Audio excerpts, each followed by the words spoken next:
은총과 평화가 우리와 함께하기를, 그리고 코로나19를 2년 이상 동안 견뎌온 전 세계의 하나님의 백성들과 여러분들에게 그분의 놀라우신 은총과 사랑이 함께하기를 바랍니다.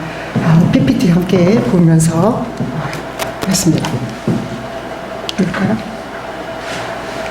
자, 하나님께서는 세상을 이토록 아름답게 창조하셨습니다.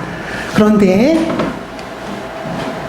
이렇게 천지를 창조하신 하나님이 천지를 창조하신 이 세상에 어떤 일이 벌어졌을까요? 자, 이 아름다운 세상에 한 가지 일이, 예상치 못한 일이 벌어졌습니다.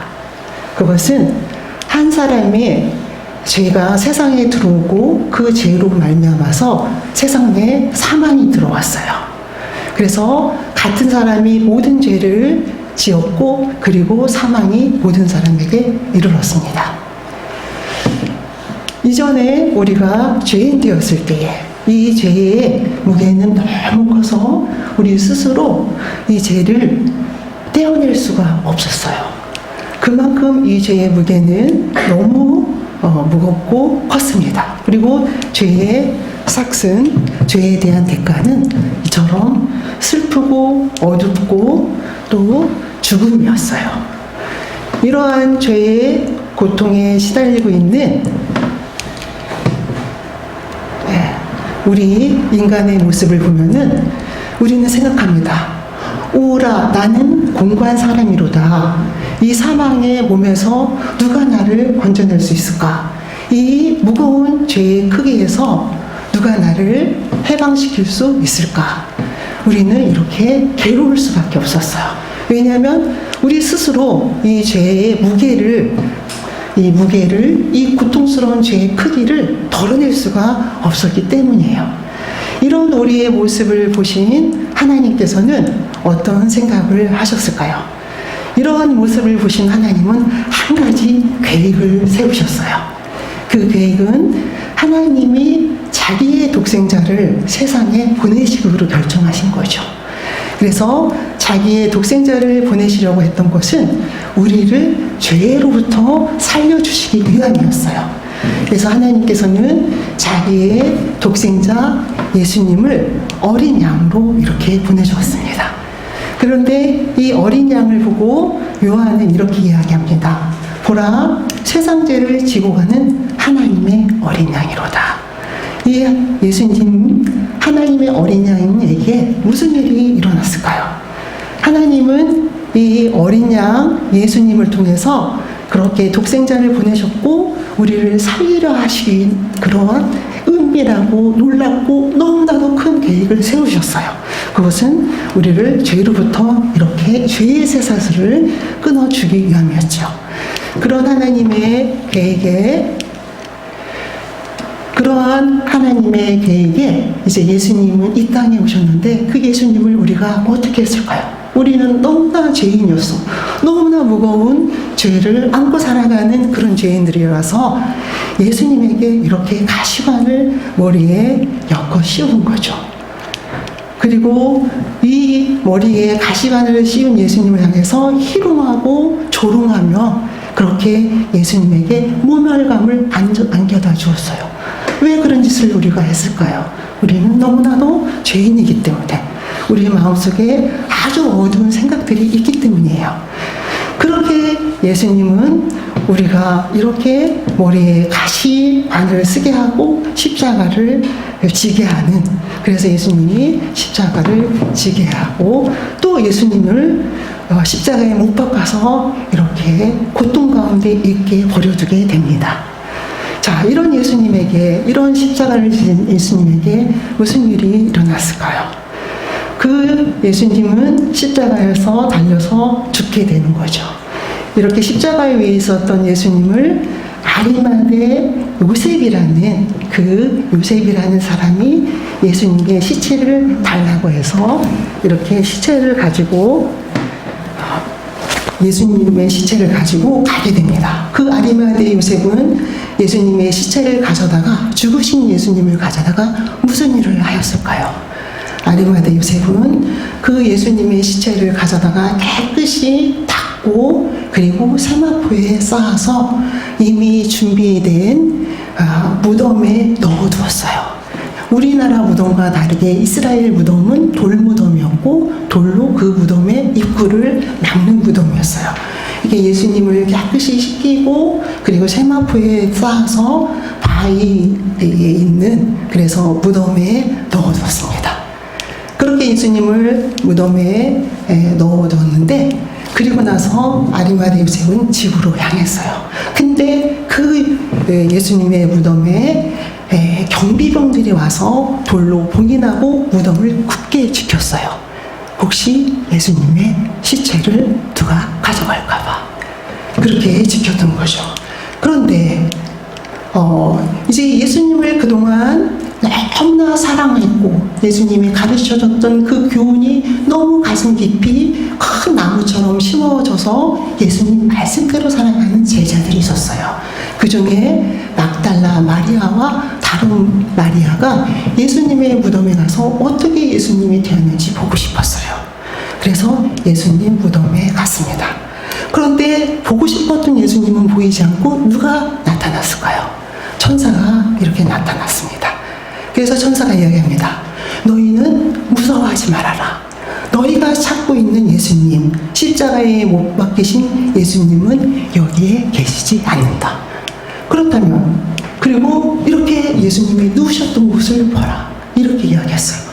예수님이 누우셨던 무덤에 예수님을 쌓았던 세마포는 남겨뒀는데 예수님이 보이지 않는 거죠.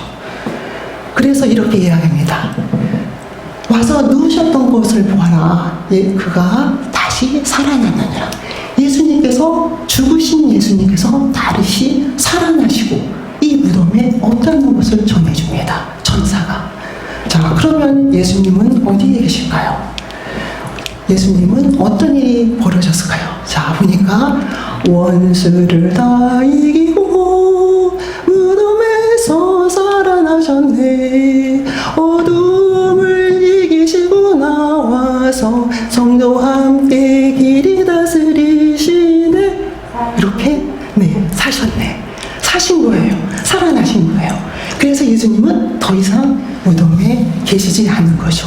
그렇다면 무덤에 나가서 가신 예수님은 어디에 계실까요? 어디로 가신 것일까요? 하늘로 올라갔을까요? 자, 그 예수님이 가신 곳을 우리가 한번 따라가 보겠습니다. 예수님이 가신 곳은 바로 이렇게 7명의 제자들이 모여있는 곳이었어요. 7명의 제자들이 모여있는 곳? 예수님이 부활하신 다음에 바로 하늘로 가신 게 아닐까? 그렇지 않습니다. 자, 이제 원고로 돌아오겠어요. 목사님이 준비한 원고로 오겠습니다. 예수님이 부활하신 후에 원수를 다 이기고 부활하신 후에 바로 하늘로 가지 않으셨어요. 이 땅에 40일 동안 머물고 그리고 승천하신 거죠. 부활하신 후에 40일 동안. 그렇다면 예수님은 40일 동안 무슨 일을 어디서 했을까요? 누구를 만나고 어떤 일을 했고 그리고 왜 40일 동안 이 땅에 그대로 머물러 있었을까요? 먼저 우리는 한번 예수님이 특별히 찾아간 7 제자를 만나는 그 장면으로 한번 같이 가보고자 합니다. 예수님이 우리 그림을 통해서 본 것처럼 예수님은 그렇게 7명, 예수님이 따라다니던 7명의 제자들이 있는 곳을 찾아갔어요. 근데 이 7명의 제자들은 다 어부였어요. 그렇다면 예수님을 열심히 쫓아다니고 예수님과 함께 하던 그 제자들이 예수님이 죽었다는 소식을 듣고 죽는 것을 본 이 제자들, 어부였던 이 7 제자들은 어디로 갔을까요? 퀴즈. 1. 산으로 갔다. 2. 바닷가로 갔다. 자, 몇 번일까요? 산으로 갔을까요? 어부들이니까 바다로 갔죠. 자, 바다로 갔습니다. 그런데 이 어부들이 다 힘들게 빠졌어요. 너무 사랑했고 그리고 우리를 정말 폼나게 살게 해줄 것 같은 그 예수님이 너무나 힘없이 십자가에 달려 죽으신 것을 보았어요. 해서 우리는 그 어부들은 너무 힘이 다 빠진 거예요. 그래서 바닷가로 갔습니다.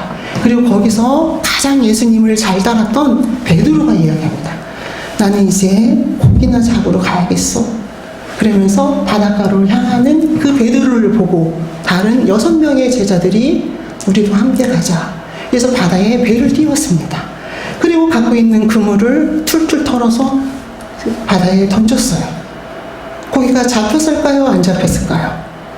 당연히 안 잡혔죠. 왜 안 잡혔을까요? 이 어부들은 아주 어부로서 굵은 뼈가 굵은, 그리고 어디에 던져야 무슨 고기를 잡을 수 있고 어떤 데에 던져야 어떤 종류의 고기를 잡을 수 있는지에 대해서 너무나도 백과사전처럼, 워킹 딕셔너리처럼 다 아는 어부들이었어요. 그런데 이 어부들이 그물을 던졌을 때 왜 고기가 잡히지 않았을까요? 그들의 마음속에는 너무나 낙담이 컸어요. 절망이 너무 컸습니다. 너무 고통스러웠어요. 사실은 이 고기 잡는 거에는 관심이 없었어요. 왜 예수님이 돌아가셨을까? 왜 우리 눈앞에서 예수님이 저렇게 힘없이 돌아가셨는가? 그거에 대한 충격이 너무 컸기 때문에 사실은 고기잡이에 대해서 관심이 없었던 거예요. 어디에 던져서 그물을 던져서 고기를 잡아야 되는 거에 대한 생각이 하나도 없었던 거예요. 그냥 기계적으로 힘이 없이 아무런 생각도 없이 목적도 없이 그렇게 던지고 있었던 거죠. 그런 곳에 그런 사람들에게 고기가 잡힐 리가 없죠. 그런데 그런 바닷가에 있는 7명의 어부들에게 누가 아까 보니까 부활하신 예수님이 여기 이 베드로에게 찾아온 거예요. 제자들의 마음은 어떻을까요? 너무 놀라는 거죠. 너무 충격적이었죠. 좋았죠. 그래서 예수님이 그물을 던지라는 곳에 그물을 던지고 고기를 엄청 153마리를 잡았대요. 이렇게 잡은 다음에 이제 밥을 먹으려고 상을 차렸어요. 자, 베드로하고 나머지 6명의 제자들이 예수님을 만났어요. 분명히 눈으로 돌아가시는 걸 봤는데 그분이 살아나셔서 만질 수 있고 안을 수 있고 볼 수 있는 그 예수님이 우리 곁에 오신 거예요. 그러면 베드로는 무슨 생각을 할 수 있을까요? 베드로는 어떤 사람이었죠? 예수님을 내가 반드시 예수님의 수제자가 되어서 예수님의 모든 말씀을 순종하며 폼나고 멋지게 살아가리라, 이런 베드로였어요. 예수님이 죽기 전에. 그래서 예수님을 잡으러 온 그 대제사장의 대제사장과 함께 온 그 종에게 어떻게 합니까? 아니, 감히 예수님을 잡으러 와?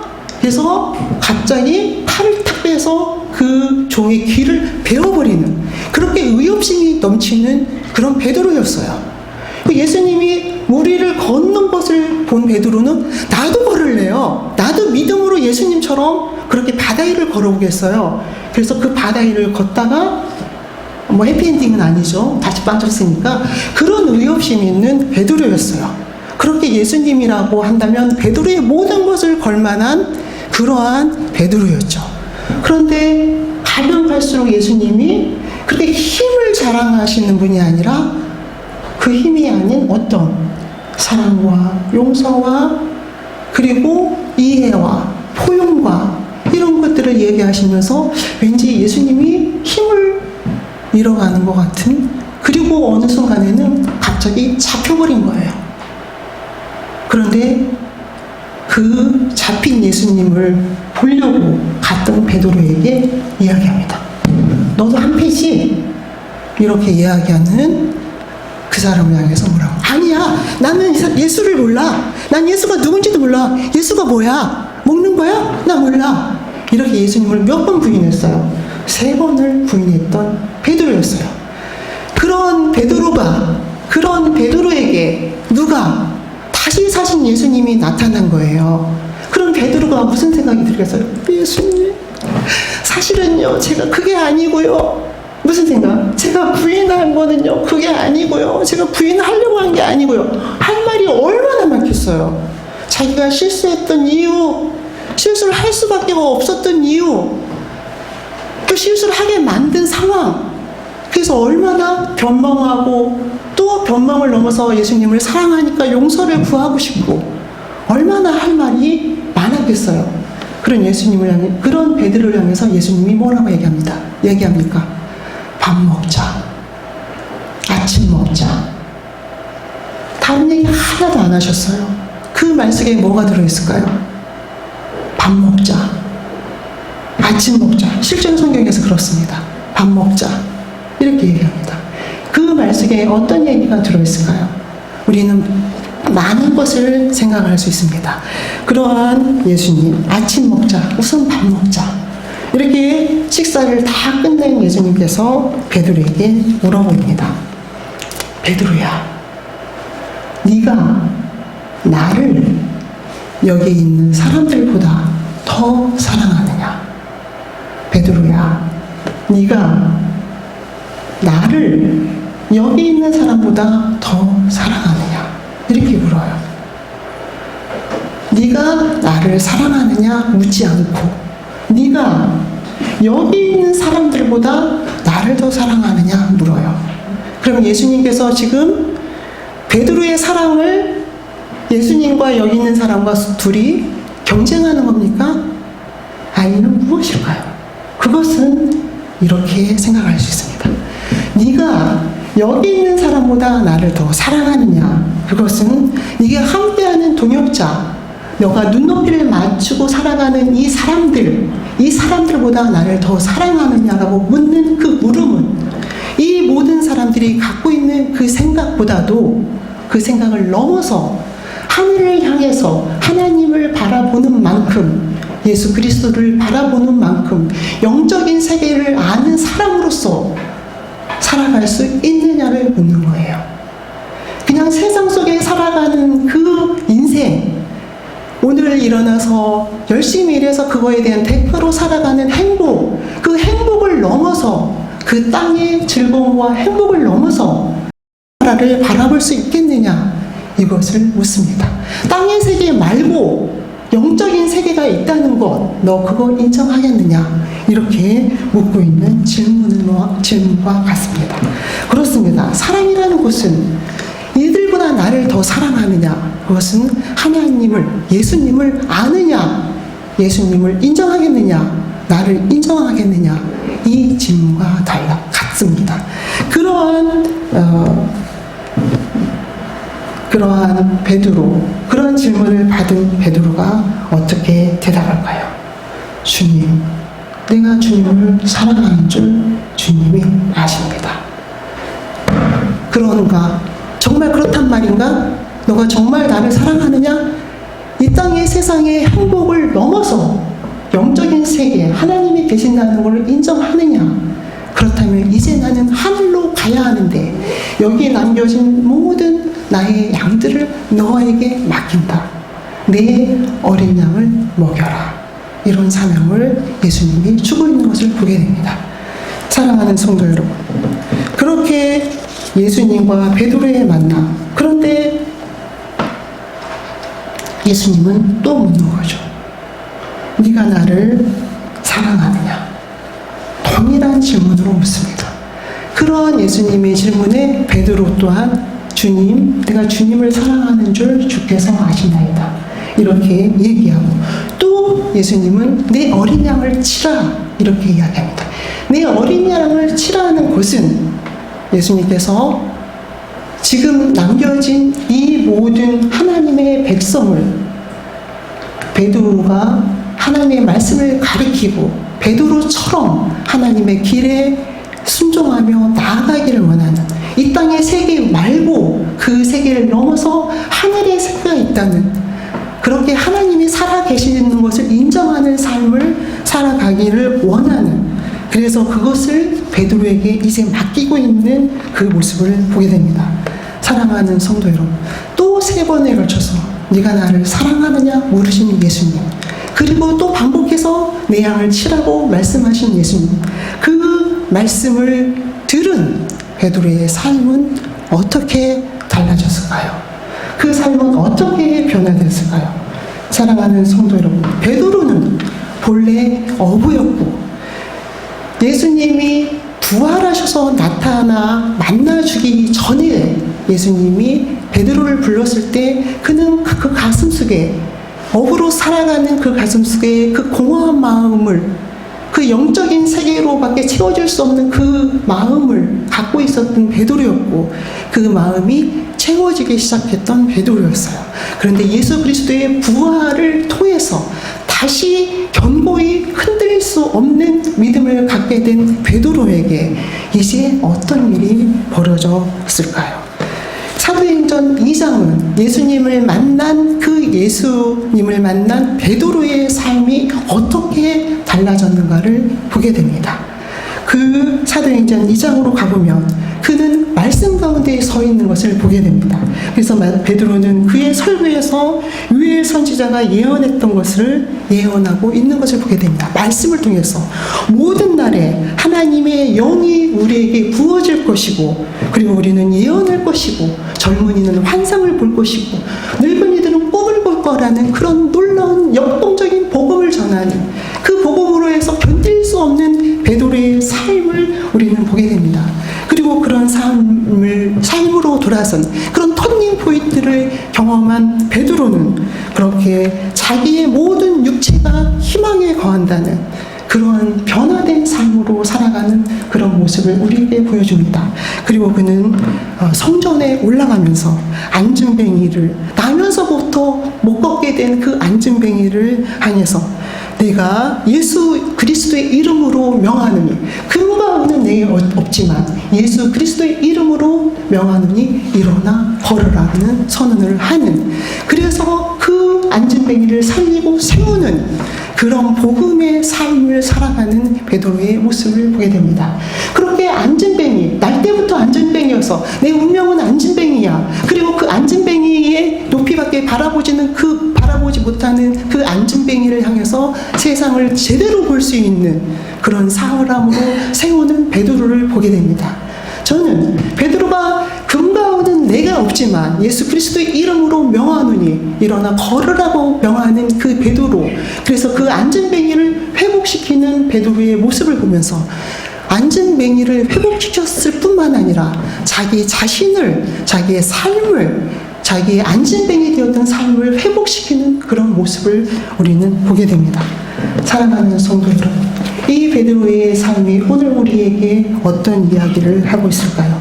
주님께서는 너무나도 큰 견딜 수 없는 의혹으로 살아가는 우리들, 그리고 실망하고 낙담하고 살아가는 우리들, 또 그런 좌절 속에 있었던 그런 베드로와 6명의 어부들을 그냥 버려두지 아니하시고 그분은 찾아오셔서 먼저 말씀하시고 그동안 살아왔던 불복진 좌절과 또 낙담과 실망과 절망을 다 안다 말씀하시고, 자, 아침 먹자. 그리고 네가 나를 사랑하느냐? 여전히 사랑하느냐? 그렇다면 내 어린 양을 먹이라. 이 세상을 맡겨주시는, 내가 너에게 맡긴 세상이 바로 너의 꿈이고 너의 사명이고 네가 살아갈 이유라고 선언해 주시는 그런 예수님을 우리는 보게 됩니다. 사랑하는 성도 여러분, 오늘 우리는 예수님의 또 한 번의 부활주의를 맞이하면서 우리는 또 하나의 베드로로 섰다면 오늘도 여전히 나를 찾아와 주셔서 말씀하시는 그 예수님의 말씀에 귀 기울이고 베드로처럼 그렇게 어린 양을 먹이라고 당부하시는 그 말씀에 순종할 수 있는, 그래서 주님의 이름으로 어디선가 땅의 세계만 바라보는 안진뱅이를 일어나 걸으라고 그를 일으킬 수 있는, 우리의 힘이 아닌 예수 그리스도의 이름으로 일으킬 수 있는 저와 여러분이 되시기를 축원합니다. 기도하시겠습니다.